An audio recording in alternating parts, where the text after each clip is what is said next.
सभी आदरणीय हमारे अभिभावक, माता-पिता, आप सबको सादर नमस्कार, प्रणाम, सुप्रभात। मैं इससे पूर्व की कुछ बातें आपके साथ इस पेरेंट्स मीटिंग में कर सकूं, आज जिनका मार्गदर्शन हम सबको इस पेरेंट्स मीटिंग में प्राप्त होगा, उनका परिचय आप सबके सामने करवाना चाहता हूं।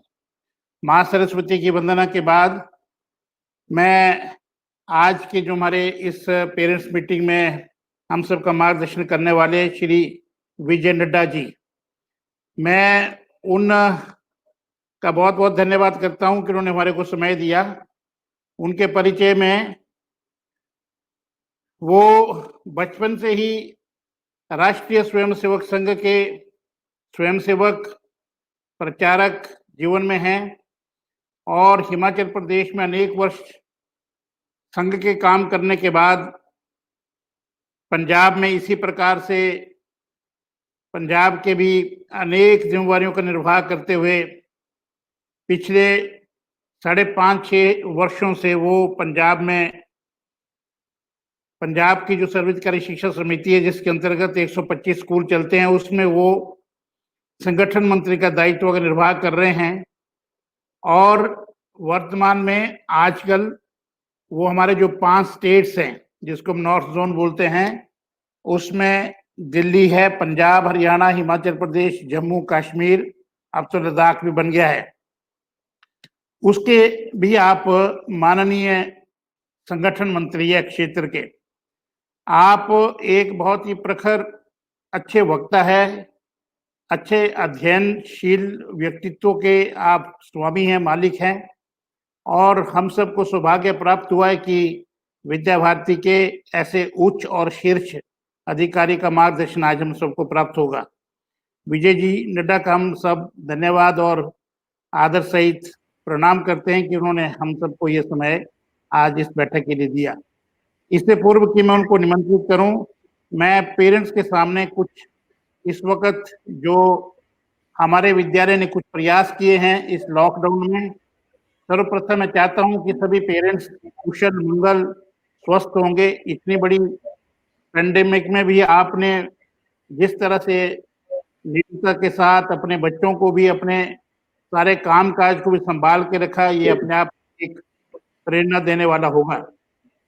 ये मैं इसलिए कह रहा हूं कि जिस वक्त से हमने विद्यालय में कुछ प्रयास किए, उस वक्त से आपका जो सहयोग, स्नेह हम सबको प्राप्त हो रहा है, उससे लगता है कि आप निश्चित तौर पर इस बड़ी बीमारी से बाहर निकल रहे हैं और बाहर निकल जाएंगे, क्योंकि हमने 25 मार्च से ही अपनी ऑनलाइन स्टडीज की ये काम शुरू कर दिया था, जिसमें स्टडी मटेरियल प्रोवाइड करना शुरू कर दिया था। भगवान की कृपा ये हुई कि हमने 10 मार्च से इसका प्रबंध शुरू कर दिया था, क्लासेस की बाइफर्केशन करके, उसके यूनिट्स बना करके और उसके अलग अलग ग्रुप बना करके, टीचर्स की उसमें बकायदा ड्यूटीज लगा करके मटेरियल हमने बहुत सारा 1 महीने का पहले ही तैयार कर दिया था, ये जानते हुए कि भविष्य में ये संकट गहरा सकता है और वैसा ही हुआ। आपको ये जानकर प्रसन्नता होगी कि हमारा स्कूल एकमात्र स्कूल इस जिले के अंदर है, मैं तो प्रदेश के अंदर कह सकता हूं, जिसने इतनी जल्दी से उसको अपनी स्टडीज को पेरेंट्स तक पहुंचाया। और मैं धन्यवाद आपको दूंगा कि उस काम को आप सबने भी हाथों हाथ लिया और उसी के कारण से आज हमारे जो काम करने वाले बच्चों की संख्या है वो लगभग 100% है। 95, 98, 97% बच्चे प्रतिदिन काम करते हैं और ऑनलाइन के माध्यम से सीधे जुड़ते हैं। ये अपने आप में अनुकरणीय उदाहरण है।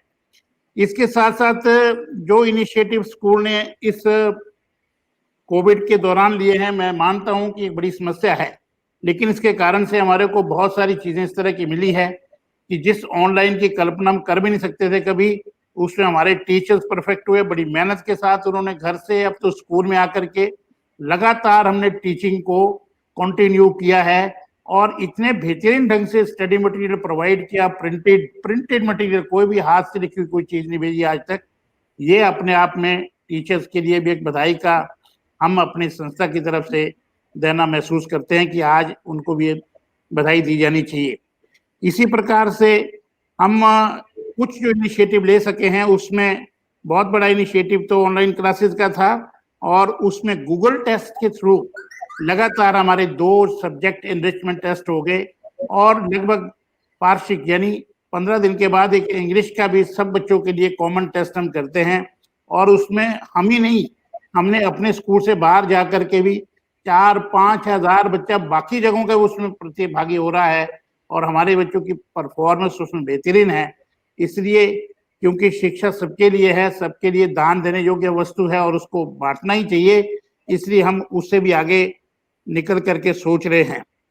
हम सब ने विद्यालय के अंदर मेहनत करके यूट्यूब के कुछ लेसन तैयार किए हैं, और इस वक्त 15 ऐसे टीचर्स हैं जिन्होंने अलग अलग लेसन तैयार करके स्वयं यूट्यूब के ऊपर बना करके लेसन आप सबको हमारे चैनल के माध्यम से देने शुरू किए हैं। और इसी प्रकार से दूसरा जो चरण हमने शुरू किया था नोटबुक्स चेकिंग का, मैं आप सबको बधाई देता हूं कि आपने बड़ी मेहनत के साथ टीचर की भूमिका में घर में वो काम किया है, जो अनुकरणीय हम सबके लिए भी वो प्रेरणा दे रहा है कि कितनी सुंदर नोटबुक्स आपने बनाई है। बच्चों ने एक बार 10th क्लास तक की एक राउंड हमने समाप्त कर दिया है, सेकेंड राउंड हमने कल से शुरू किया था 4th क्लास तक का, और फिर अब 5th 6th 7th 8th शुरू हो जाएगा। और कॉपी इसलिए मेंटेन करना जरूरी है क्योंकि ऑनलाइन में आप सब कुछ कर सकते हैं, लेकिन हाथ की जो कला है वो लिखन से ही आएगी, इसलिए हैंड राइटिंग स्पीड वर्क बच्चों का कम ना हो, इसके लिए लगातार हैंड राइटिंग के कुछ हमने आपको चैप्टर्स दिए, कुछ काम करने के लिए सारे प्लेटफॉर्म उपलब्ध करवाए हैं, और आपने नोटबुक्स भी मेंटेन अच्छी की हैं। सर्वहितकारी शिक्षा समिति का भी धन्यवाद करना चाहेंगे कि उन्होंने बच्चों के लिए 10th +2 और 8th इनके लिए बहुत ही मेरिटोरियस क्लासेस पूरे पंजाब की, जो आजकल 5 बजे से 6 बजे तक 10th की क्लास की लग रही है, इसके बाद +2 और 8 शुरू हो जाएगा। और इन्हीं बच्चों के लिए सितंबर के महीने में मेरिटोरियस जीनियस का जो एग्जाम होता है, जिसमें बहुत अच्छे पुरस्कार समिति 5000, 3100, 2000 और 500 इस प्रकार से 3 लाख के आसपास वो पुरस्कार देती है हमारे बच्चों का, हर वर्ष उसमें बहुत अच्छा योगदान रहता है।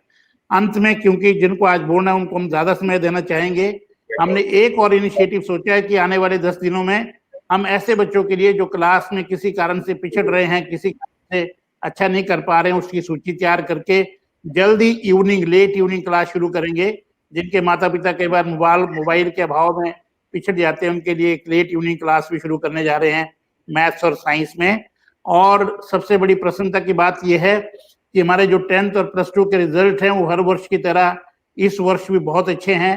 और +2 का जो रिजल्ट है वो तो मैं संगरूर में तो हमने देख ही लिया है कि हमारे सबसे ज्यादा बच्चे यानी 40% बच्चे 90+ में हैं, जो एक अपने आप में बहुत बड़ा हम सफलता कह सकते हैं। और ये पेरेंट्स के सहयोग के बगैर और बच्चों के अच्छी परिश्रम के बगैर, टीचर्स की अच्छी मेहनत के बगैर, मैनेजमेंट की अच्छी फैसिलिटीज, यानी कुल मिला के जिसको विद्यालय परिवार कहते हैं, उसके बिना संभव नहीं हो सकता था। और 10th क्लास के रिजल्ट भी सीबीएसई के हमारे बहुत बेहतरीन है। और जो संगरूर के अंदर 2 ब्लॉक आते हैं इस वक्त, हमारा जो दूरी ब्लॉक है और दूसरा ब्लॉक हमारा मलेर कोटला है, इसमें हमारे बच्चे ने 10th में विशाल गर्ग ने 98% मार्क्स लेकर के बहुत ही अच्छा प्रदर्शन करते हुए पहला स्थान प्राप्त किया है, और जिले के अंदर भी 2nd प्लेस पर है। और ये हमारे को अच्छा मानना चाहिए कि हमारे बच्चों ने इतनी मेहनत से ये अच्छा परिणाम किए हैं, क्योंकि सीबीएसई के यहाँ जाने माने स्कूल हैं, अच्छे परिश्रम करते हैं सब लोग, लेकिन उसमें भी हमारे बच्चों का ये जो अग्रणी प्रयास और अच्छी सफलता है, उसके लिए बधाई देंगे। मैं निवेदन करूंगा कि और अधिक समय न लेता हुआ कि हमारे जो पदाधिकारी प्रबंध समिति के भी उपस्थित है, मेरे साथ यहाँ पर इस वक्त कमल नेत्र वधावन जी है जो प्रबंधक है, बाकी भी सदस्य जुड़े होंगे क्योंकि सबको हमने लिंक भेज दिया है। तो सबसे बड़ी बात यह कि हमारे को जिनका आज मार्गदर्शन प्राप्त होगा, मैं निवेदन करूंगा विजय नड्डा जी से कि वो अपना उद्बोधन, अपना हम सबको आशीष वचन इस पेरेंट्स मीटिंग में दें। धन्यवाद। धन्यवाद खेमटा जी। सर्वहितकारी विद्या मंदिर मलेरकोटला के सभी अभिभावक गण, बच्चों के आदरणीय माता पिता, आप सबको बहुत बहुत नमस्कार। आज के इस अभिभावक प्रबोधन में उपस्थित प्रधानाचार्य श्री खेमटा जी, सभी आचार्य दीदीगण कितने और लोग जुड़े हुए हैं? प्रबंध समिति के सभी माननीय सदस्यगण, अभी हम प्रधानाचार्य जी से विद्यालय की प्रगति रिपोर्ट सुन रहे थे। सबसे पहले तो मैं विद्या मंदिर के समस्त आचार्य दीदीगण और जिनके नेतृत्व में सब कुछ चल रहा है, ऐसे हमारे प्रधानाचार्य श्री खेमटा जी को बधाई देना चाहता हूं कि बहुत ही परिश्रम से, जुनून से, जज्बे के साथ आप छात्रों के सर्वांगीण विकास में परिश्रम कर रहे हैं।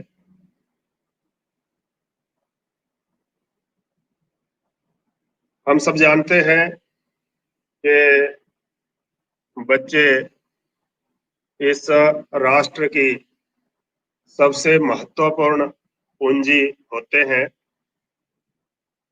विद्या भारती सर्वहितकारी शिक्षा समिति का मानना है कि बच्चे केवल माता पिता की संपत्ति नहीं होते, बच्चे समाज की और राष्ट्र की भी संपत्ति होते हैं।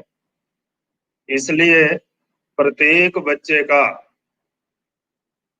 ठीक प्रकार से सुशिक्षित होना, सुसंस्कारित होना अत्यंत आवश्यक है राष्ट्र के भविष्य के लिए। मैं मलेरकोटला के सभी पेरेंट्स को बधाई देना चाहता हूं, दो कारणों से। एक तो सर्वहितकारी विद्या मंदिर में आपके बच्चे शिक्षा ग्रहण कर रहे हैं, ये आपके लिए बहुत ही सौभाग्य की बात है। और दूसरा, सर्वहितकारी विद्या मंदिरों में भी जहां पर प्रांत के शैक्षिक प्रमुख श्री खेमटा जी जैसे प्रधानाचार्य अपने छात्रों को मिले हैं और उनके साथ उनकी समर्पित जो टीम है, तो एक तो इस कारण से बधाई के पात्र आप सब लोग हैं, और दूसरा, विद्या भारती एक ऐसी शैक्षिक संस्था है, बाहर से देखेंगे तो शायद कोई अंतर नहीं लगेगा, बाकी भी प्राइवेट स्कूल है, उसमें एसबीएम भी एक स्कूल है, तो मोटे तौर पर बाहर से देखने पर तो शायद ज्यादा अंतर नहीं दिखाई देगा। लेकिन हमारे जो पुराने पेरेंट्स हैं, जिनके बच्चे 2-4 साल से विद्या मंदिर में पढ़ रहे हैं, उनको तो इसका थोड़ा थोड़ा आभास अवश्य होता होगा। हमारे शास्त्रों में कहा जाता है कि बच्चे को अच्छे माता पिता मिलना, ये उसके पूर्व जन्म के अच्छे कामों का, अच्छे कर्मों का परिणाम होता है। लेकिन इसी के साथ आज के वातावरण में ये कहा जा सकता है कि बच्चे को अच्छा स्कूल मिलना, अच्छे टीचर मिलना, अच्छा प्रिंसिपल मिलना, ये भी वास्तव में बच्चे के और पेरेंट्स के अच्छे कर्मों का परिणाम होता है। इसी बात को अंग्रेजी में बड़ा सुंदर कहा गया है, a child should be careful in the choice of his parents. अर्थात बच्चे को अपने माता पिता का चयन करने में सावधान होना चाहिए, सजग रहना चाहिए। हालांकि हम सब जानते हैं कि ये शायद प्रतीकात्मक ये कहावत बनी होगी, अर्थात बच्चे को अच्छा परिवार मिलना, अच्छे माता पिता मिलना, अच्छा विद्यालय मिलना, ये वास्तव में ही बहुत सौभाग्य की बात है। ऐसा हम इसलिए नहीं कहते हैं कि हम वो स्कूल चलाते हैं। कई बार ऐसा लग सकता है कि वे एसबीएम वाले हैं, सर्व हितकारी वाले हैं, विद्या भारती वाले हैं, तो ये तो अपने स्कूल की और अपनी संस्था की प्रशंसा करेंगे ही। लेकिन शायद ऐसा सोचना इस हायर मिशन के साथ इनजस्टिस होगा। इसलिए अगर हम बीच बीच में आग्रह करते हैं, निवेदन करते हैं अपने पेरेंट्स को कि आप भी इस विद्या मंदिर को स्टडी करने का, अध्ययन करने का प्रयास करें। और अगर आप प्रयास करेंगे तो आपको आनंद आएगा।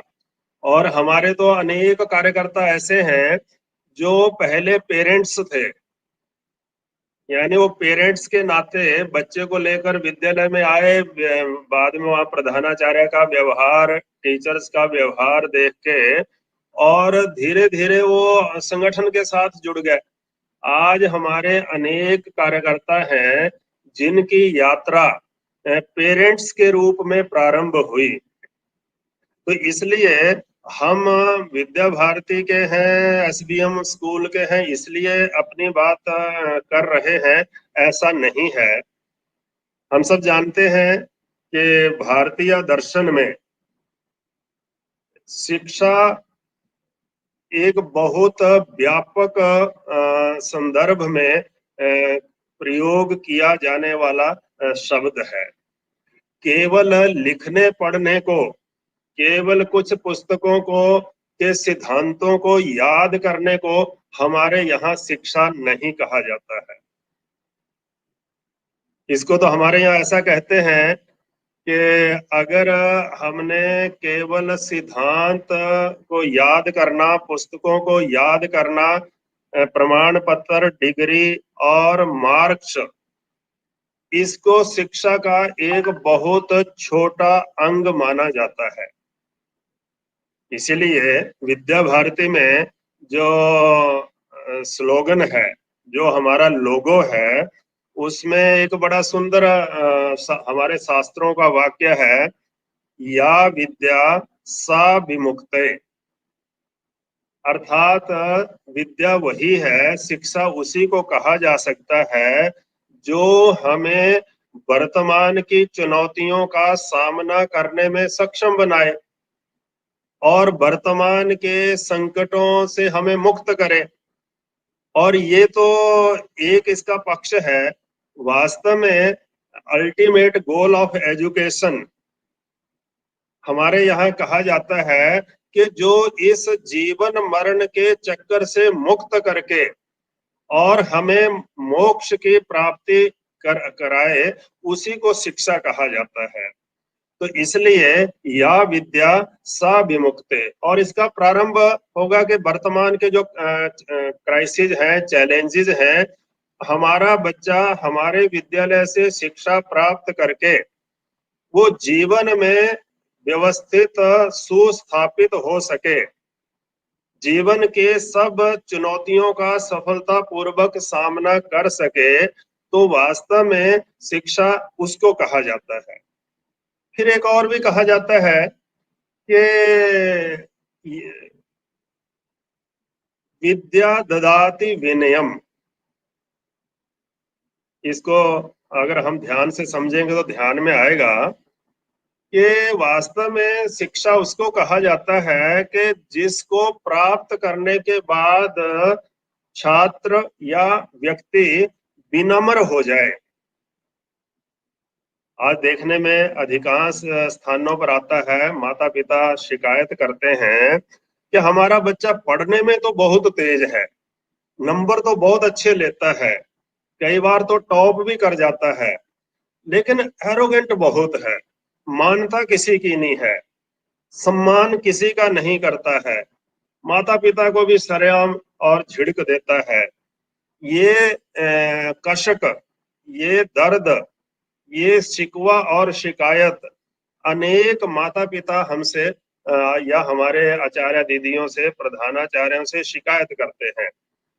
लेकिन इसका अर्थ है कि कहीं ना कहीं शिक्षा अपने उद्देश्य से में चूक रही है।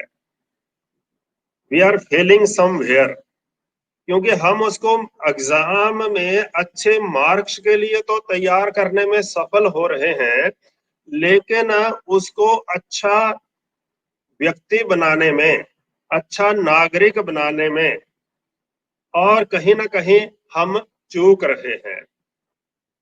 और वास्तव में अगर ऐसा नहीं होता तो क्या कारण है कि आजादी के बाद हमारे यहाँ लिटरेसी बढ़ी है, शिक्षा के की दर में वृद्धि हुई है, लेकिन दुर्भाग्य से हमारे देश में समस्या भी बढ़ी है।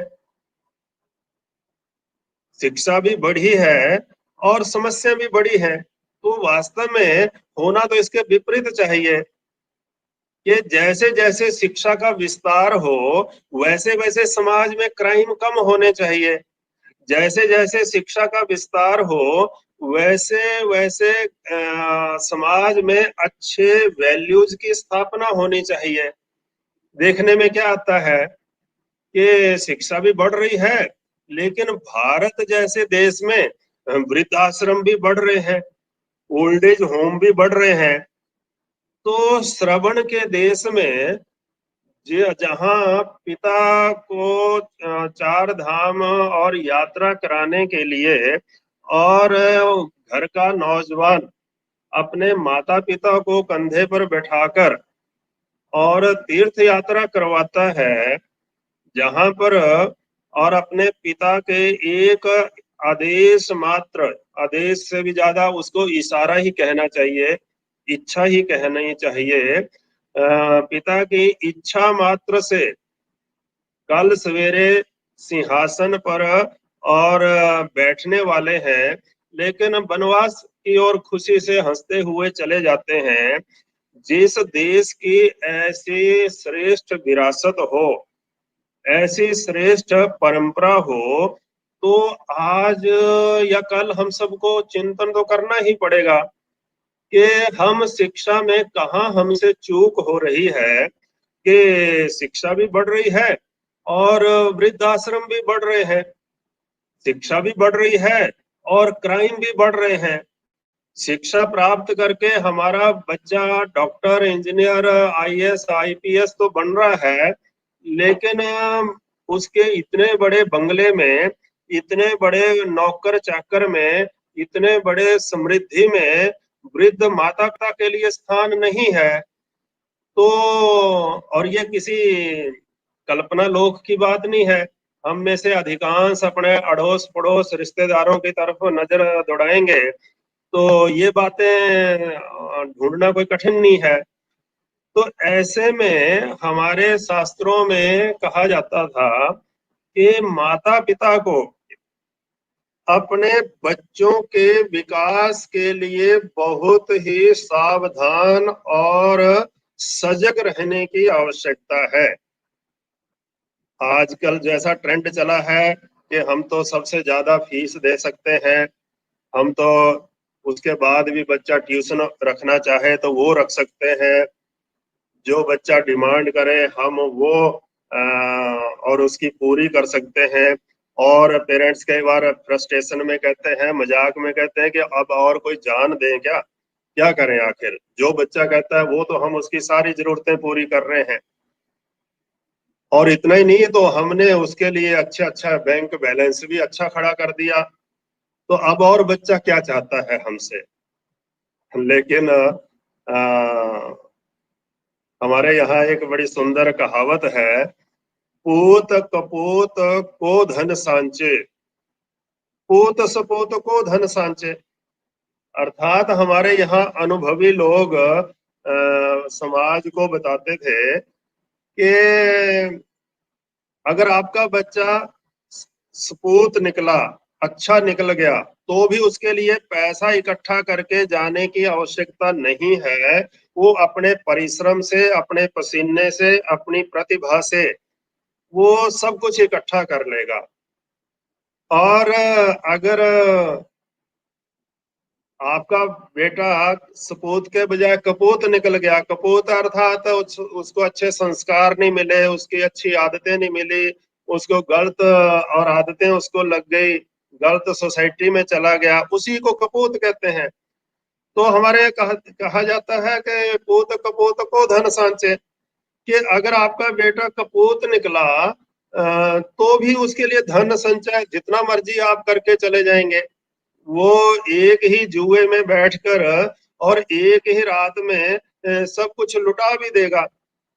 इसलिए भारत के संदर्भ में ऐसा कहा जाता है कि माता पिता की सारी जीवन की पूंजी, उनका बैंक बैलेंस, कोठी बंगला कार, अच्छा बिजनेस, अच्छा कैरियर होते हुए भी अगर बच्चे ठीक नहीं निकलते हैं, हमारे किसी भी लापरवाही से बच्चे गलत हाथों में चले जाते हैं, गलत संगति में चले जाते हैं, गलत आदतें उनको लग जाती है, तो माता पिता के रूप में हमने जीवन की लड़ाई हार दी है, ऐसा सब लोग मानते हैं। इसलिए माता पिता को अपने बच्चों के विकास में, शिक्षा के लिए तो एक अच्छी बात हुई है, पिछले 15, 20, 25 सालों में शिक्षा को लेकर पेरेंट्स जागरूक हुए हैं। बच्चे के ऊपर कितना भी पैसा खर्च करना पड़ता है, माता पिता खुशी से खर्च कर रहे हैं, उसकी एजुकेशन पर भी, उसकी डिमांड्स पर भी। वो स्कूटर मांगता है तो पेरेंट्स मोटरसाइकिल देने को तैयार हैं। अर्थात बच्चे की जरूरतें और उसमें भी एजुकेशन के लिए पेरेंट्स जागरूक हुए हैं, ये तो अच्छी बात है।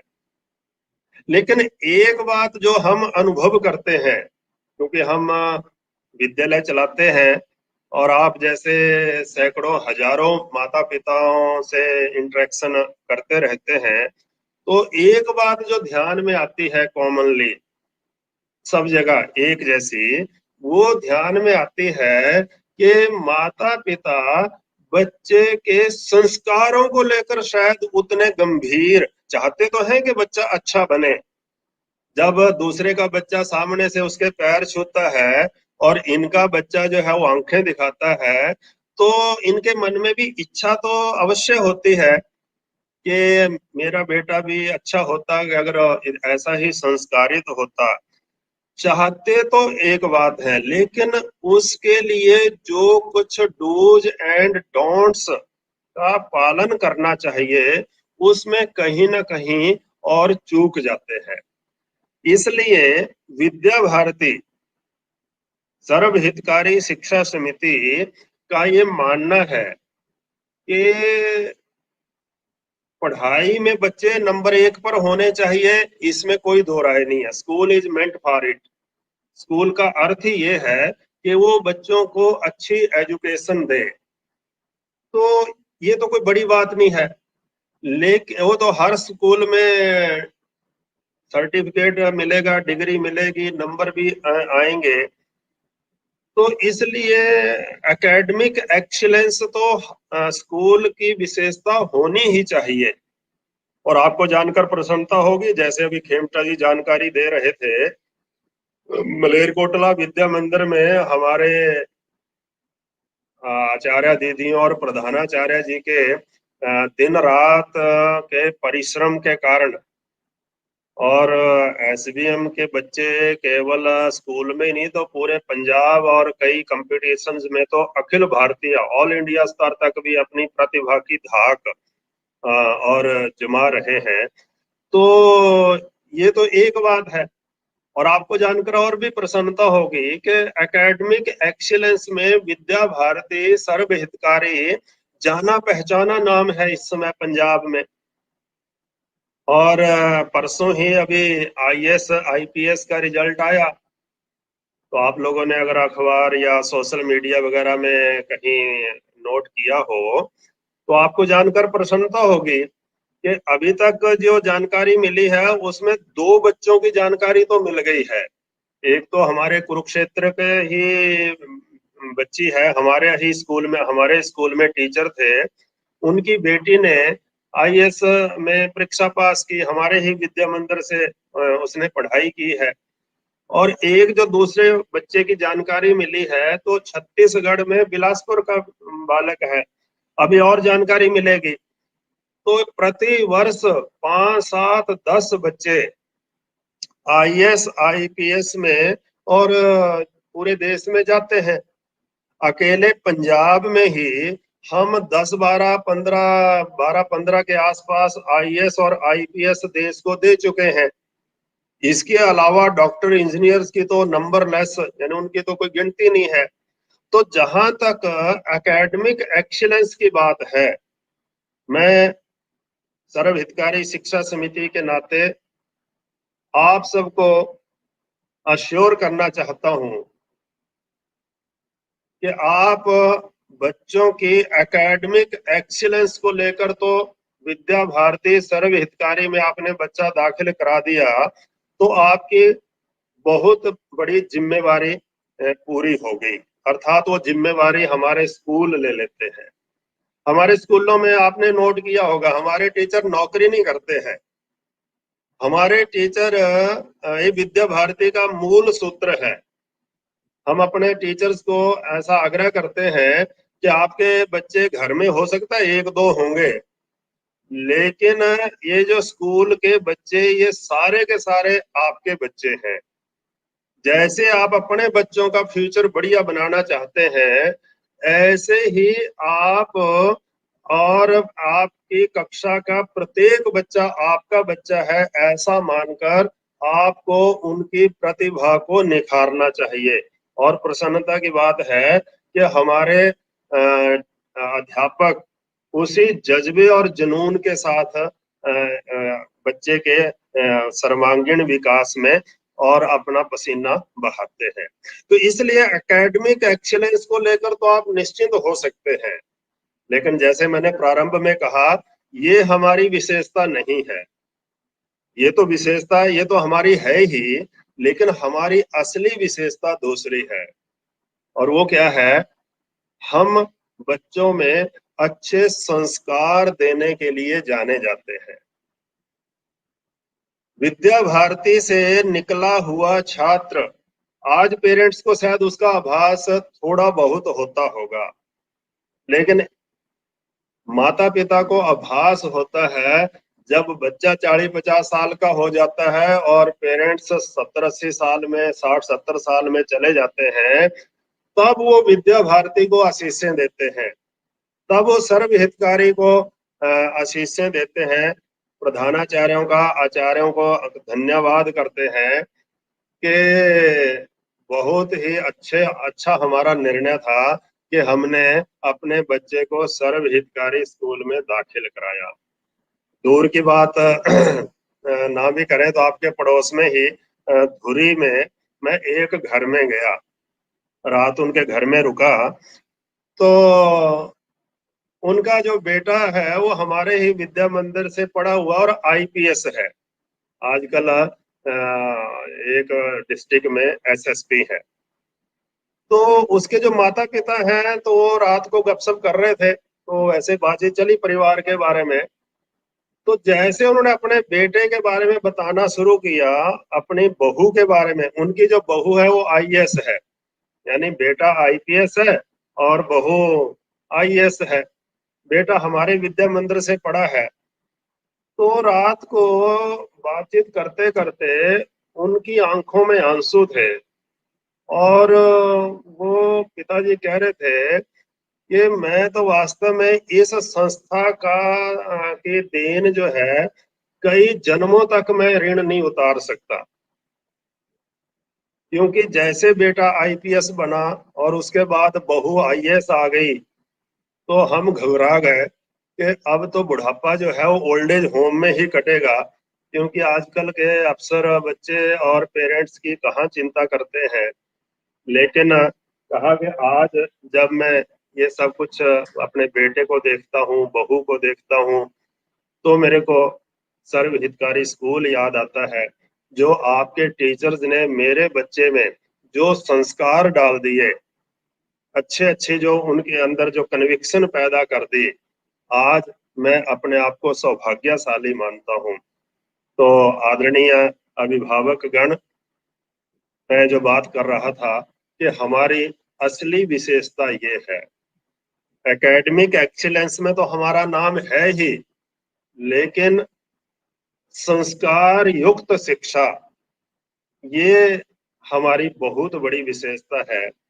लेकिन हमारा आग्रह है कि इन दोनों में, चाहे बच्चे की पढ़ाई की बात हो या उसको संस्कार देने की बात हो, इन दोनों में ही विद्यालय, हमारा ये मानना है कि विद्यालय कितना भी प्रयास करे, विद्यालय सिर के बल भी खड़ा हो जाए तो भी जैसा वो चाहता है वैसा बालक का निर्माण नहीं कर सकता जब तक घर से सहयोग ना मिले। इसीलिए शायद घर को भी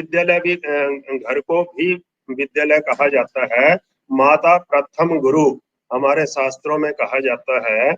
तो इसलिए हमारा आग्रह रहता है कि बच्चे के विकास में, उसकी पढ़ाई में, उसके संस्कारों में माता पिता को की सक्रिय भूमिका होना अत्यंत आवश्यक है। और इसलिए समय समय पर हमारे टीचर्स, हमारे प्रिंसिपल पेरेंट्स के साथ इंटरेक्शन करते रहते हैं, बातचीत करते रहते हैं। उसका कारण भी यही है, केवल बच्चे की पढ़ाई को लेकर चार बातें आपने कही और चार बातें स्कूल ने कही, इतना ही हमारा पेरेंट्स के साथ इंटरेक्शन का उद्देश्य नहीं होता। ये तो एक रूटीन वर्क है, टीचर ने अपनी समस्या बता दी, आपने अपनी समस्या बता दी और पीटीएम हो गई। इसलिए हम पीटीएम के अलावा भी प्रयास करते हैं कि वर्ष में 2-4 बार पेरेंट्स के साथ बच्चे की पढ़ाई को छोड़कर जनरल बातों पर चर्चा करनी। बच्चा घर में कैसे व्यवहार करता है, कैसे वो रिएक्ट करता है, क्या क्या वो सोचता है। तो कुल मिलाकर आप सबसे हमारा निवेदन है कि पढ़ाई में तो पेरेंट्स थोड़ा, जैसे मैंने प्रारंभ में कहा, पढ़ाई का महत्व तो पेरेंट्स को समझ में आता है, इसलिए वो होमवर्क करवाने में भी मम्मी जो है वो इंटरेस्ट लेती है, पेरेंट्स पूरे सारे मिलकर भी इंटरेस्ट लेते हैं। लेकिन दूसरी बातों को थोड़ा सा हल्का मानकर छोड़ देते हैं। हमारा आग्रह है कि जहां हम बच्चे की पढ़ाई के बारे में अलर्ट रहें, जहां हम बच्चे की पढ़ाई के बारे में जागरूक रहें, सक्रिय रहें, कंसर्न्ड रहें, वहीं पर बच्चे के व्यक्तित्व विकास, जिसको पर्सनालिटी डेवलपमेंट कहते हैं, लेकिन पर्सनालिटी डेवलपमेंट का मतलब केवल अच्छे कपड़े और अच्छे 2-4 अंग्रेजी के वाक्य, इसी को पर्सनैलिटी नहीं कहते। भारतीय दर्शन में व्यक्तित्व किसको कहते हैं? तो शरीर, मन, प्राण, बुद्धि, आत्मा, हर व्यक्ति के अंदर ये 5 चीजें होती हैं और इन पांचों का विकास करना, उसी को पर्सनैलिटी डेवलपमेंट कहते हैं। तो इसलिए, लेकिन ये जैसे मैंने निवेदन किया कि ये अभिभावकों के सहयोग के बिना, माता पिता के सहयोग के बिना, क्योंकि कई बार ध्यान में आता है कि बच्चा थोड़ा कंफ्यूजन में रहता है, क्योंकि बच्चा बहुत सेंसिटिव होता है, वो हर बात को बारीकी से सुनता है, देखता है, उसके ऊपर सोचता है और फिर उसका उत्तर ढूंढने का प्रयास करता है, और उत्तर नहीं मिलता है तो उसके मन में इरिटेशन होती है, गुस्सा होता है। और कई बार हम कहते हैं कि बच्चा ढंग से बात नहीं कर रहा है, तो अगर उसको चाइल्ड साइकोलॉजी जिसको कहते हैं, छात्र मनोविज्ञान, शिशु मनोविज्ञान, बाल मनोविज्ञान, तो ऐसे में बालक को पूरा समझना, तो बच्चा क्यों परेशान है? तो उसको परेशानी इसलिए होती है कि कक्षा में उसने टीचर ने बताया कि सच बोलना चाहिए, लेकिन घर में या कई बार स्कूल में ही वो टीचर को ही थोड़ा इधर उधर बोलते सुन लेता है, या घर में माता पिता जिसके प्रति बच्चे की बड़ी श्रद्धा होती है, प्रारंभ में ऐसा कहते हैं कि बच्चे का जो प्रथम नायक है, फर्स्ट हीरो बच्चे का वो पिताजी होते हैं या माताजी होते हैं, उसके बाद टीचर उसके हीरो बनते हैं। लेकिन जब वो अपने हीरो को, व्यक्ति कुछ भी जीवन में सहन कर सकता है, लेकिन जिसको वो अपना आदर्श मानता है, उसको अपने आदर्शों से गिरता हुआ देखना, ये उसके लिए बहुत बड़ी ट्रेजेडी होती है। तो इसलिए कुल मिलाकर संक्षेप में केवल इतना ही संकेत कि पेरेंट्स को बच्चों के व्यक्तित्व विकास में विद्यालय का सहयोग करना आवश्यक है। और वो कैसे? जैसे आजकल पंजाब के अंदर, वैसे तो पूरे देश के अंदर ही, लेकिन पंजाब के अंदर कुछ योजनाबद्ध ढंग से कुछ शरारती लोगों के द्वारा स्कूलों के बारे में बहुत अखबार में, टीवी में और सब जगह काफी हल्की बातें चलाई जाती है, प्राइवेट स्कूलों के बारे में या टीचर्स के बारे में, प्रिंसिपल्स के बारे में। तो ऐसे में बच्चे का बड़ा नाजुक मन है। हमारा मानना है कि स्कूल चाहे प्राइवेट हो चाहे सरकारी हो, जहां भी बच्चा पढ़ रहा है वहां उसकी अपने टीचर के प्रति श्रद्धा वो इनबिल्ट होती है, वो बच्चे के मन में पैदा होती है। लेकिन जब वो श्रद्धा टूटती है या उसको तोड़ने का प्रयास किया जाता है, तो बच्चे को उसका बहुत बड़ा झटका लगता है, बहुत दुख होता है। इसलिए और आज मैं तो मजाक में कहता हूं कि वे आप अपने बच्चे के मन में अपने स्कूल के प्रति श्रद्धा पैदा करो। आपको पता भी है कि दो कमियां अगर विद्यालय में हैं भी, तो बच्चे के सामने चर्चा ना करते हुए आप प्रिंसिपल से बात करें, आप और जहां आवश्यक है वहां बात करें कि वो कमी दूर होनी चाहिए। लेकिन बच्चे के सामने आपको अपने स्कूल को डिफेंड करना, अपने टीचर्स को डिफेंड करना, अपने प्रिंसिपल को डिफेंड करना बच्चे के सामने, हाँ बाद में आप उसको ठीक कर सकते हैं, लेकिन और उसका परिणाम क्या है कि बच्चे के मन में श्रद्धा, क्योंकि जहां वो श्रद्धा नहीं है, अब ट्यूशन जहां बच्चा पढ़ता है वहां उसके मन में ज्यादा श्रद्धा नहीं होती है। क्यों नहीं होती है? क्योंकि मम्मी पापा 4 बार सुनाते हैं कि देखो कितना पैसा देना पड़ रहा है तेरी ट्यूशन के लिए, कितना खर्चा करना पड़ रहा है, और इसलिए बच्चे के मन में भी बैठ जाता है कि मैं तो शिक्षा खरीद रहा हूं, इसलिए ट्यूशन पढ़ाने वाले टीचर के प्रति बहुत ज्यादा श्रद्धा या सम्मान बच्चे के मन में पैदा नहीं होता। लेकिन विद्यालय के बारे में उसके प्रति श्रद्धा होती है, विद्यालय के टीचर के प्रति उसके मन में श्रद्धा होती है, और मेरा आग्रह है कि ये श्रद्धा किसी भी कीमत पर टूटनी नहीं चाहिए। और वो क्यों नहीं टूटनी चाहिए? तो मैं मजाक में कहता हूं कि आज आप जाने अनजाने विद्यालय के प्रति उसकी श्रद्धा खत्म कर रहे हो, प्रिंसिपल और टीचर के प्रति उसकी श्रद्धा समाप्त कर रहे हो, सावधान, श्रद्धा के लेकर अगला नंबर आपका लगने वाला है। क्योंकि जब बच्चे की एक जगह से श्रद्धा टूटती है, फिर धीरे धीरे उसकी सब जगह से श्रद्धा, फिर वो माता पिता को, मैं तो कई पेरेंट्स को जानता हूं जो अपना दुख साझा करते हैं कि बच्चे जब +2 में हो जाते हैं या कॉलेज में है, तो कई बार हमें सुना चुके हैं कि आपने अगर हमें पाला तो कौन सी बड़ी बड़ी बहादुरी कर दी। हर माता पिता अपने बच्चे को पालता ही है, हर माता पिता अपने बच्चों पर पैसा खर्च करता ही है, क्योंकि कई बार पेरेंट्स सुनाते हैं ना कि बच्चों देखो हमने आपके लिए क्या क्या किया। तो जब श्रद्धा समाप्त हो जाती है, तो अनेक बच्चे ऐसा भी बोलना प्रारंभ कर देते हैं कि आपने दुनिया का कोई नया काम नहीं किया है। हर माता पिता अगर बच्चे को जन्म देता है तो उसका पालन पोषण भी करता है, तो इसमें बार बार सुनाने की क्या आवश्यकता है? इसलिए श्रद्धा कहीं से भी समाप्त नहीं होनी चाहिए। और इसलिए अपने विद्यालय के प्रति, अपने टीचर्स के प्रति, अपने पेरेंट्स के प्रति, समाज के प्रति, समाज के ऋषियों के प्रति, हमारे धर्म के प्रति, हमारी संस्कृति के प्रति, पंजाब में समृद्ध गुरु परंपरा है, उनके प्रति हम और कुछ ना कर सके तो अपने बच्चे की श्रद्धा को जितना हम बढ़ा सकें उतना बढ़ाना चाहिए। तभी विद्यालय और घर मिलकर अच्छा बालक बना सकेंगे। इस बैकग्राउंड में, क्योंकि जिसके कारण हमने आज का कार्यक्रम रखा है कि इस बैकग्राउंड में कोरोना के कारण विशेष परिस्थिति निर्माण हुई है, आप सब अनुभव कर ही रहे हैं। हम सब जानते हैं कि बच्चे में बहुत एनर्जी होती है,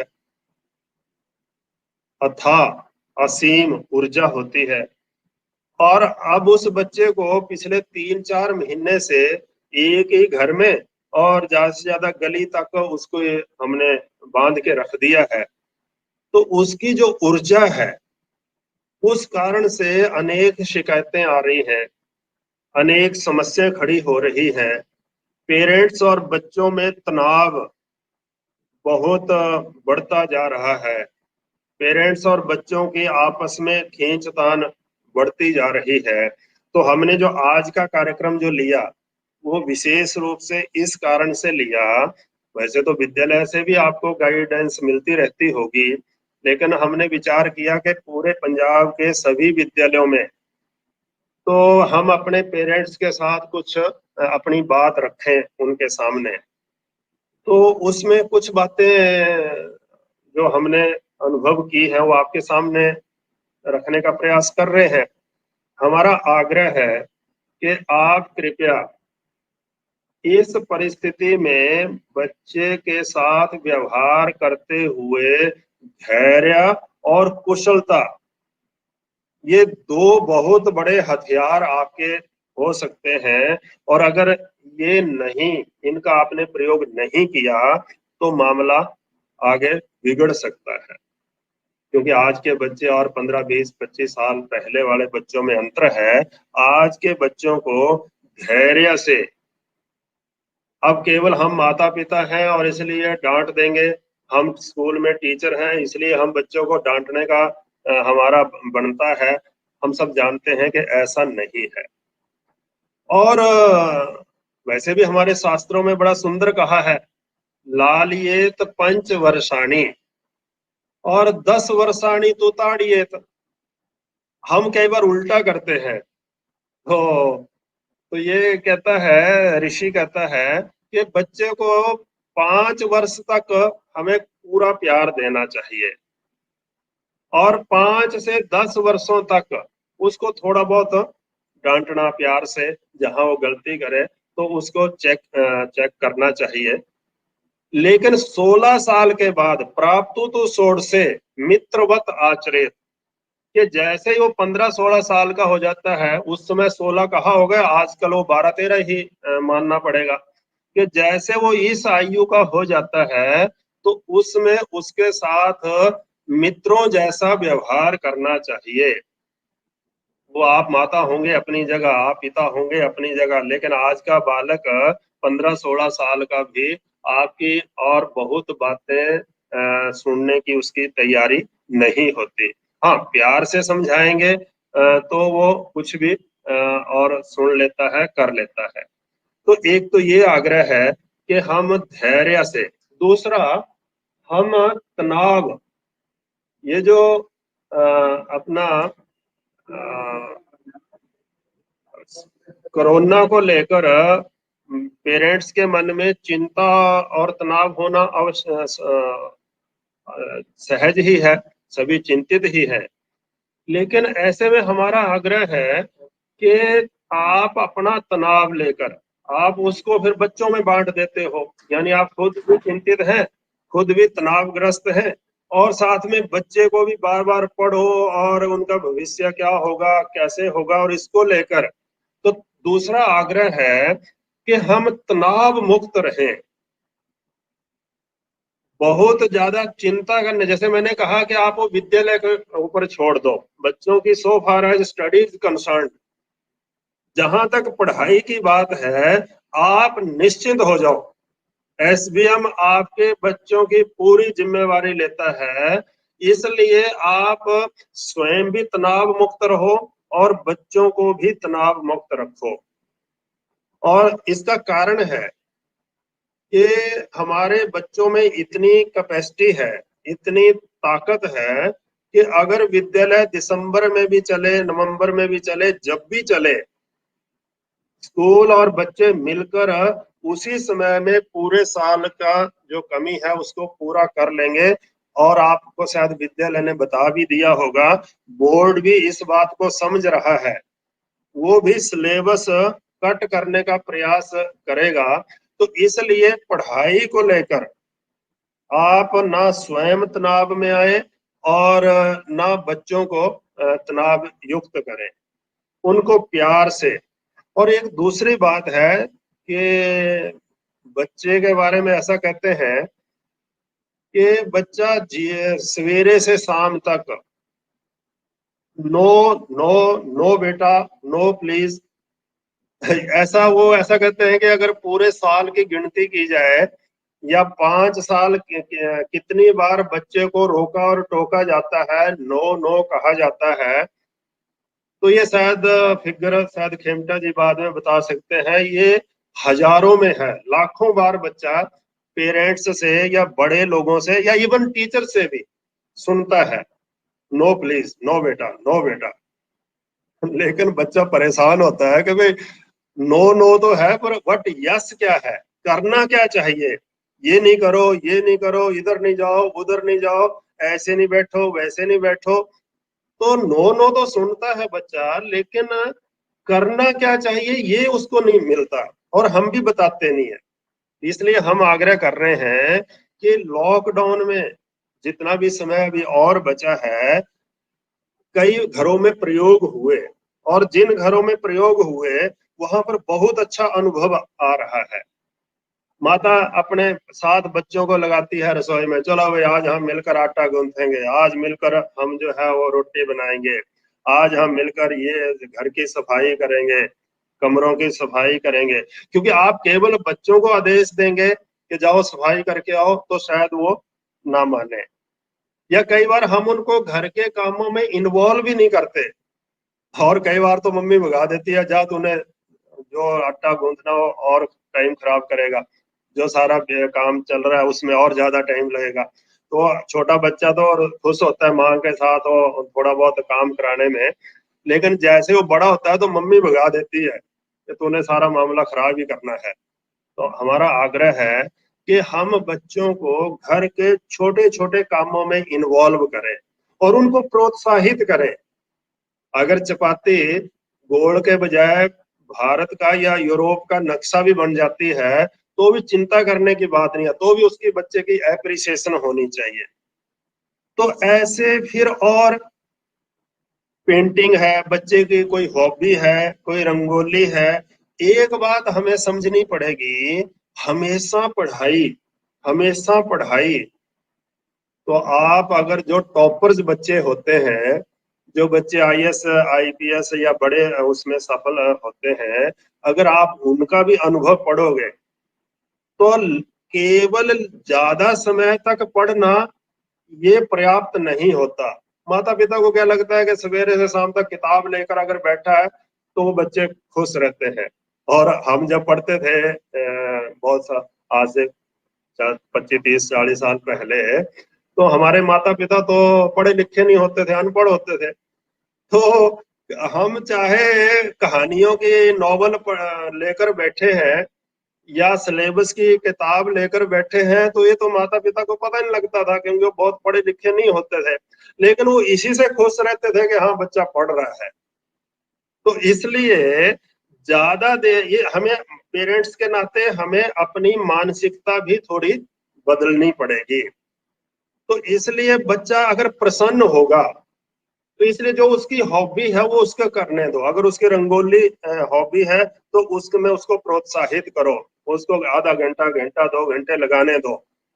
जो पेंटिंग हॉबी है तो उसमें उसको काम करने दो, क्योंकि मनुष्य का स्वभाव है कि जब वो अपने मन पसंद कोई काम करता है तो फिर वो प्रसन्न होता है, और जैसे वो प्रसन्न होता है तो फिर उसको पढ़ने की इच्छा भी हो जाती है। तो एक तो ये, दूसरा, आज बच्चों की जो बहुत बड़ी समस्या है कि उनको अखाड़ों का देश भारत माना गया है, लेकिन आज बच्चा व्यायाम करना बच्चे का स्वभाव नहीं बन रहा, और गेम के नाम पर तो मजाक में चलता है कि मोबाइल के अंदर और लैपटॉप के अंदर, कंप्यूटर के अंदर की जो गेम है उसी को गेम समझकर वो संतुष्ट हो जाता है कि हम भी गेम खेलते हैं। तो इसलिए लॉकडाउन में हमारा आग्रह है कि बच्चों को व्यायाम करने की आदत लगानी चाहिए, प्राणायाम करने की आदत लगानी चाहिए, आसन करने की आदत लगानी चाहिए। सवेरे स्वामी रामदेव जी आते हैं इंडिया टीवी में, और भी अनेक उस पर कई कई लोग आते हैं, उनको देखकर बच्चे अगर इस उम्र में और आसन, प्राणायाम, व्यायाम, ध्यान, मेडिटेशन की तरफ अगर उनको आदत लग जाती है तो जीवन में बहुत बड़ा काम आपने बच्चे का कर दिया, आपने बच्चे को सही दिशा में डाल दिया। फिर धार्मिक ग्रंथ है, आज हमारी पंजाबी विरसा है, पंजाब में गुरु परंपरा है, गुरुओं की जीवनी है, गुरबाणी है, गीता है, रामायण है, उपनिषद है। तो ये जो हमारे धार्मिक खजाना है, आज हमारे बच्चे उससे पूरी तरह इग्नोरेंट हैं, और हमें भी लगता है कि बच्चा फिजिक्स पढ़ेगा, केमिस्ट्री पढ़ेगा, मैथ पढ़ेगा या ये पुराण पढ़ेगा। लेकिन मित्रों याद रखो, बच्चे के अंदर अथाह क्षमता है, उसके अंदर अगर हम रोकें और टोकें ना, अगर प्यार से उसको उत्साह वर्धन करें तो फिजिक्स में टॉप करते हुए भी गीता को साथ में पढ़ सकता है, क्योंकि ये जो दूसरी किताबें पढ़ता है उसके ऊपर उसका दिमाग नहीं लगता, वो उसको मन से पढ़ता है। सिलेबस की किताब पढ़ने में उसको लगता है कि मैं बहुत बड़ा काम कर रहा हूँ। तो इसलिए दूसरा, हम अपने बच्चों को फिर महापुरुषों की जीवनी, गुरुओं की जीवनी है, गुरु गोविंद सिंह जी हैं, गुरु नानक जी हैं, इनकी जीवनियां हैं, क्रांतिकारियों की जीवनी है, महापुरुषों की जीवनियां है, ये भी अगर हम उनको प्रेरित करते हैं पढ़ने के लिए तो फिर बच्चे के मन में स्वयं ही इच्छा पैदा हो जाती है कि मेरे को भी बड़ा आदमी बनना है, और बड़ा आदमी बनना है तो स्वाभाविक है पढ़ना भी पड़ेगा ही।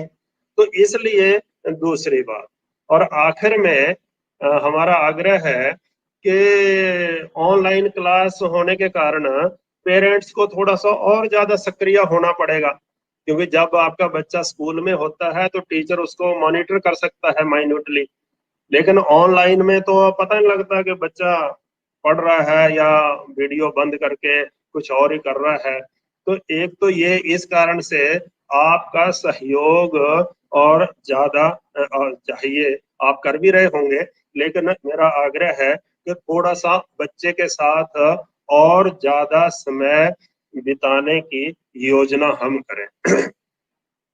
दूसरा, फोन बच्चों के हाथ में है, नेट हाथ में है तो काफी खतरा है, काफी संभावनाएं दूसरे ट्रैक पर बच्चे की बढ़ने की है।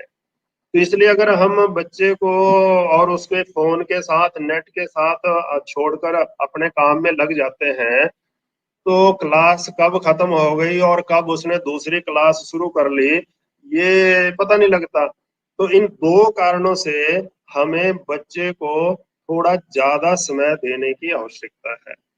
और तीसरी बात कि बच्चे को सुनाने के लिए तो सब लोग उतावले हैं, माता पिता भी, दादा दादी भी, रिश्तेदार भी, टीचर्स भी, लेकिन बच्चे के मन में कष्ट है कि सब मेरे को सुनाते हैं, मेरी कोई नहीं सुनता। कई बार हमें भी लगता है कि यार वो बच्चा है, उसकी क्या सुननी, उसकी क्या प्रॉब्लम है।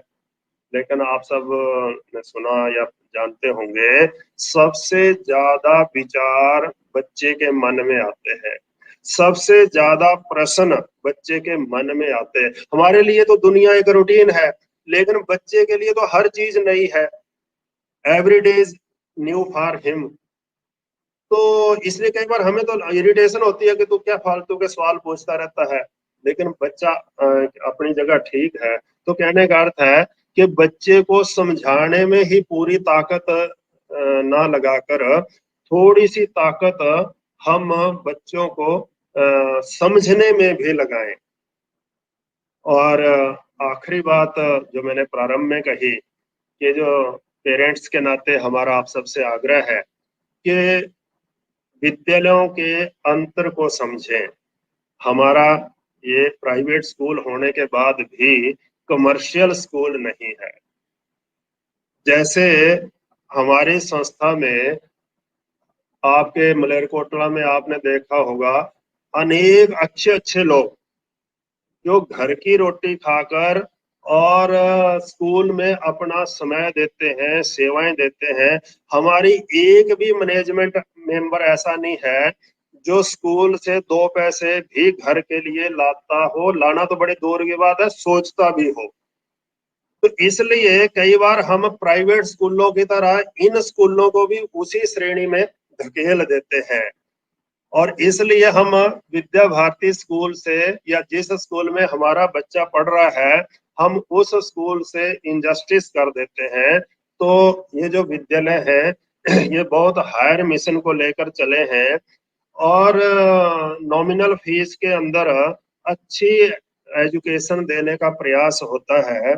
और नॉमिनल फीस के अंदर भी हमने पीछे हिसाब किताब लगाया था, तो 10 से 15% बच्चे फ्री एजुकेशन या हाफ फी पर शिक्षा ग्रहण करते हैं। अर्थात ये सर्वहितकारी स्कूल ये कोई कमर्शियल नहीं है, व्यावसायिक नहीं है, ये शुद्ध सेवा है।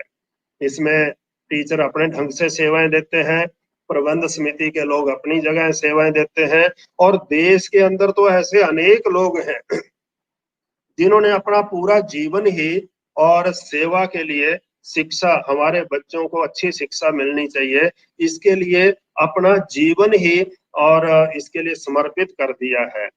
और इसके अलावा हम आपका आह्वान भी करते हैं कि आपके में से जिनके ऊपर लक्ष्मी की कृपा है, हम अपने स्कूलों के अलावा लगभग 400 सिंगल टीचर स्कूल चलाते हैं जिनको हम संस्कार केंद्र कहते हैं। जो स्लम, झुग्गी झोंपड़ी, जो बच्चे स्कूल में भी नहीं आ सकते, उनको भी पढ़ने का अधिकार है, उन तक भी शिक्षा पहुंचनी चाहिए। तो इस बात को लेकर हम 400 के लगभग और ऐसे संस्कार केंद्र चलाते हैं जहां पर हम बच्चों से एक भी पैसा नहीं लेते। वहां जो टीचर पढ़ाती है उस टीचर की सैलरी भी हम, आप जैसे समाज के जो सक्षम लोग हैं, फाइनेंशियली साउंड है, लक्ष्मी की जिनके ऊपर कृपा है, ऐसे लोगों से हम आग्रह करते हैं और उनके बल पर हम 400 से अधिक और ऐसे स्लम में झुग्गी झोंपड़ी के बच्चों की शिक्षा के लिए और केंद्र चला रहे हैं। तो इसलिए मैं अपनी बात यही पूरी करते हुए कि हमारा सौभाग्य है कि हमारा बालक सर्वहितकारी स्कूल में पढ़ रहा है। जैसे मैंने बीच में कहा कि आप बच्चे की पढ़ाई को लेकर, संस्कारों को लेकर आप निश्चिंत हो जाइए, केवल विद्यालय का सहयोग करिए। विद्यालय में प्रधानाचार्य की बात, अपने आचार्य दीदी की बात को आप लेटर एंड स्पिरिट फॉलो करो, अक्षर सा पालन करो, बाकी काम विद्यालय कर लेगा, क्योंकि ये विद्यालय पूरी तरह शिक्षा को समर्पित है, सेवा को समर्पित है। तो और आखिर में हम उम्मीद करते हैं कि कोरोना महामारी जल्दी ही और भारत का पीछा छोड़ेगी, दुनिया का पीछा छोड़ेगी। हमारे बच्चे फिर किलकारियां मारते हुए स्कूल में आएंगे, स्कूल फिर उनकी किलकारियों से गूंजेगा और आने वाला भविष्य अच्छा भविष्य होगा। तो इतना ही निवेदन करते हुए हम अपने बच्चे के विकास में विद्यालय का सहयोग करें। बहुत बहुत धन्यवाद। जय भारत। आप अनम्यूट हैं और अभी भी 200 के आसपास पेरेंट्स उपलब्ध है। मैं अंत में इस कार्यक्रम में श्री कमलेश्वर वधावन जी से निवेदन करता हूं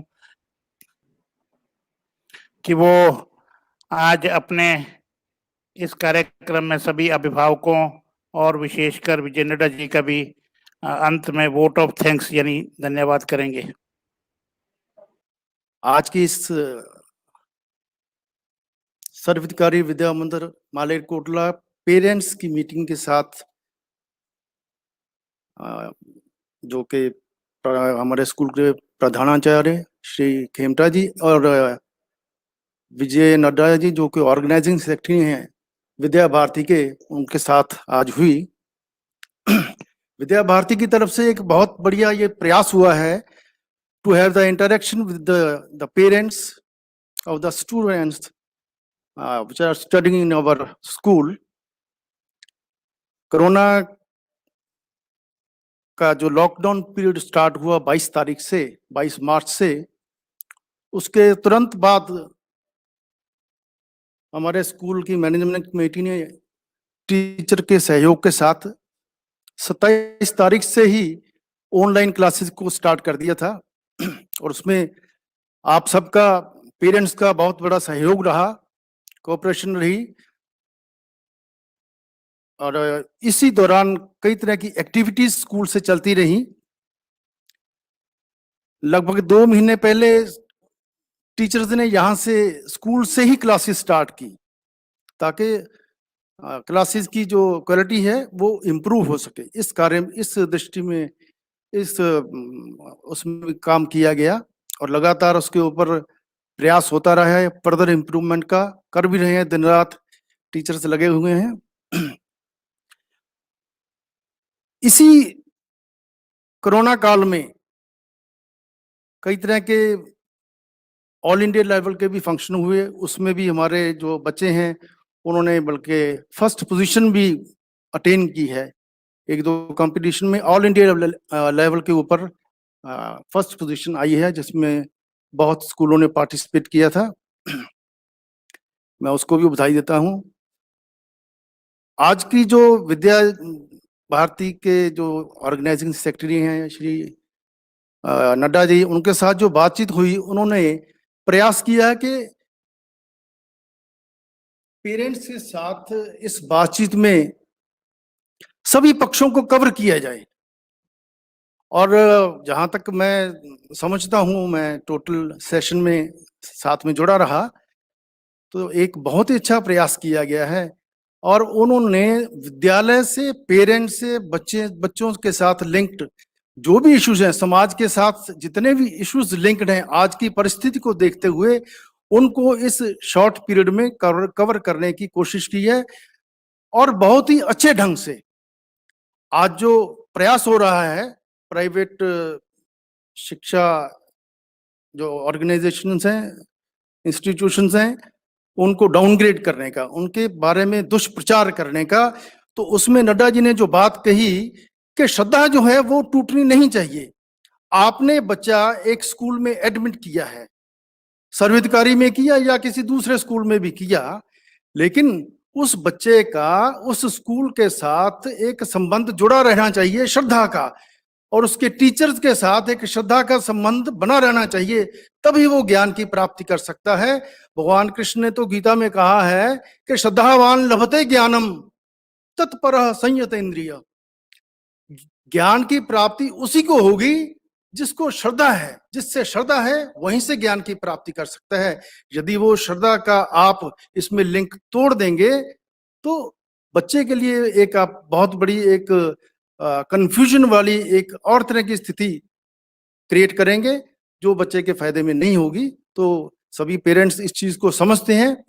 साथ में उन्होंने अपने भाषण के दौरान में, उद्बोधन के दौरान में, कि हम हर बात के ऊपर बच्चों को टोकते रहते हैं, ये नहीं करना, वो नहीं करना, नो बेटा नो। सो लाइक दिस उन्होंने ये कहा कि क्या करवाना चाहिए, what is the yes, then what is the yes, जिसके लिए बच्चे को हम प्रेरित करें, उसको अपने साथ में जोड़ें। इसके अलावा बहुत सारे इश्यूज को कवर करने की कोशिश की है। मुझे एक बात याद आ रही है संस्कार की, सर्वाधिकारी में किस तरह का संस्कार दिया जाता है। एक छोटा सा एग्जाम्पल मैं देता हूं एक बच्ची जब उसने इंग्लिश सीखनी स्टार्ट की, उसने अपने पिता से पूछा कि पापा ये जो मेल उसको ही कहते हैं तो लड़कियों को शी क्यों कहते हैं? अब जो फादर था वो भी घबरा गया कि क्या जवाब दिया जाए, कि ये बोलने में उसके साथ ये शी, हम बच्चों को जो फीमेल चाइल्ड है उसको शी क्यों बोलते हैं और मेल जो है उसको ही क्यों बोलते हैं? तो पेरेंट्स भी वो सोचने लगा, लेकिन उसने बहुत ही सुंदर आंसर दिया उसका कि भाई ऐसा है बच्चा, इसके साथ जो एस लगा हुआ है ना, वो ये कहता है कि that she is superior to he, supreme to ही।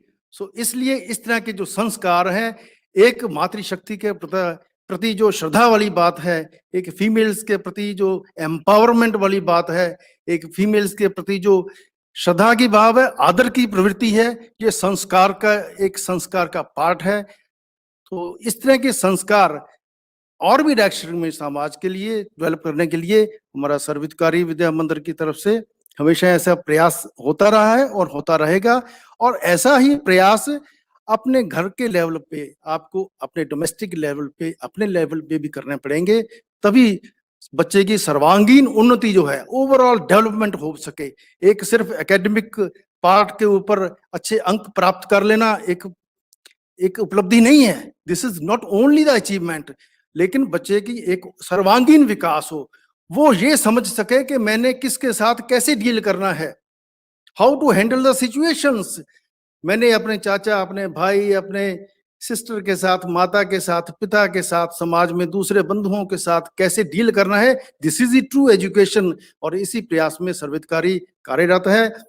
और आज के इस उद्बोधन में बहुत ही सुंदर ढंग से विजय जी ने उसको प्रस्तुत किया। आपके साथ बातचीत में मैं उनके लिए बहुत आभार व्यक्त करता हूं। और आप लोग संस्था के साथ जुड़ करके आज इस प्रोग्राम में सम्मिलित रहे, आपका बहुत बहुत आभार, धन्यवाद। Thank you so much. Thank you.